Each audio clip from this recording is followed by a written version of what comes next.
राज्य में अजीब चोरी। एक बार की बात है, बादशाह अकबर के शाही खजाने से एक बेशकीमती नीलम जड़ित मुकुट चोरी हो गया। ये कोई साधारण चोरी नहीं थी।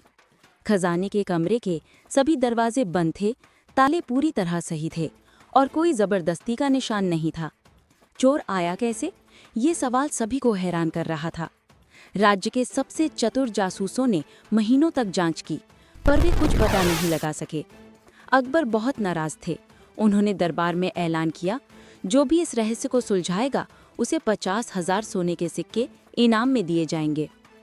कई लोगों ने कोशिश की, लेकिन सब असफल रहे। बूढ़े साधु की भविष्यवाणी। एक दिन एक बूढ़ा साधु दरबार में आया। उसने कहा, बादशाह सलामत, चोर आपके बहुत करीब है।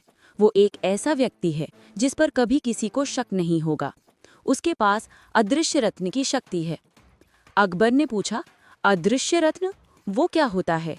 साधु बोला, वो कोई पत्थर नहीं, बल्कि एक ऐसी शक्ति है जो मनुष्य को लोगों की आंखों से ओझल कर देती है। उसे पकड़ना बहुत मुश्किल है। इतना कहकर साधु चला गया। अकबर हैरान रह गए। उन्होंने बीरबल को बुलाया और पूरी कहानी सुनाई। बीरबल ने कहा, हुजूर, मुझे 7 दिन का समय दीजिए। बीरबल की योजना। बीरबल ने पहले दिन खजाने के चौकीदारों से बात की। दूसरे दिन उन्होंने राजमहल के नक्शे का अध्ययन किया। तीसरे दिन उन्होंने एक अजीब योजना बनाई। उन्होंने महल में ऐलान करवाया कि 1 हफ्ते बाद महल के बगीचे में एक सच्चाई का कुआं बनाया जाएगा, जो सिर्फ असली अपराधी का चेहरा दिखाएगा। ये सुनकर पूरे महल में हलचल मच गई। लोग इस अद्भुत कुएं के बारे में बातें करने लगे।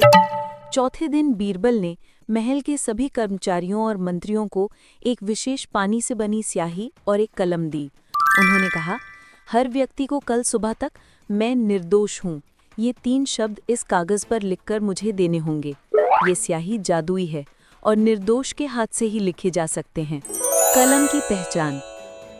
5वें दिन सभी के लिखे कागज इकट्ठे हो गए। बीरबल ने हर कागज को ध्यान से देखा।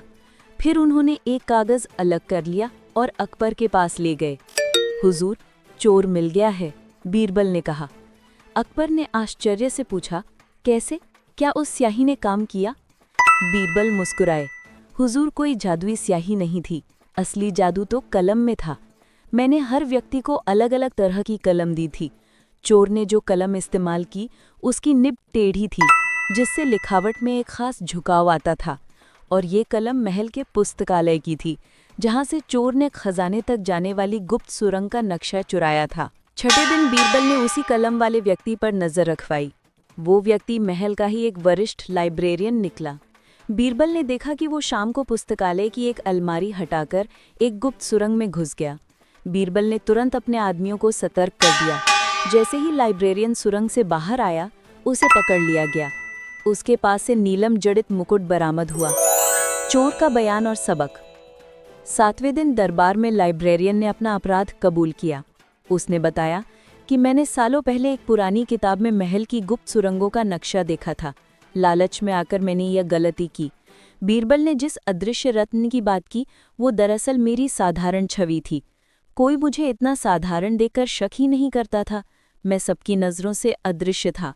अकबर ने उसे सज़ा सुनाई, लेकिन बीरबल ने कहा, हुजूर, इसने सच कबूल लिया है।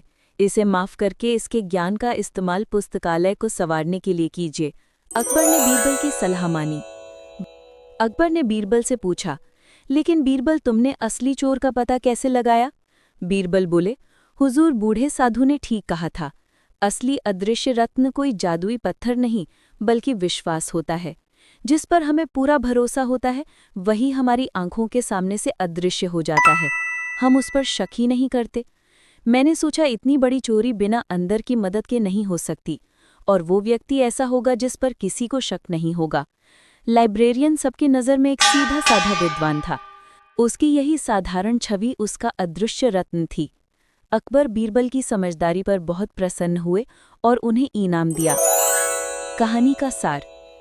इस लंबी कहानी से हमें ये सीख मिलती है कि कभी-कभी हमारा अंधा विश्वास हमें सच्चाई देखने से रोक देता है। सबसे बड़ा छलावा अक्सर हमारी आंखों के सामने होता है, क्योंकि हम उसे देखकर भी अनदेखा कर देते हैं। SRB 95 को लाइक, कमेंट, शेयर और सब्सक्राइब करें।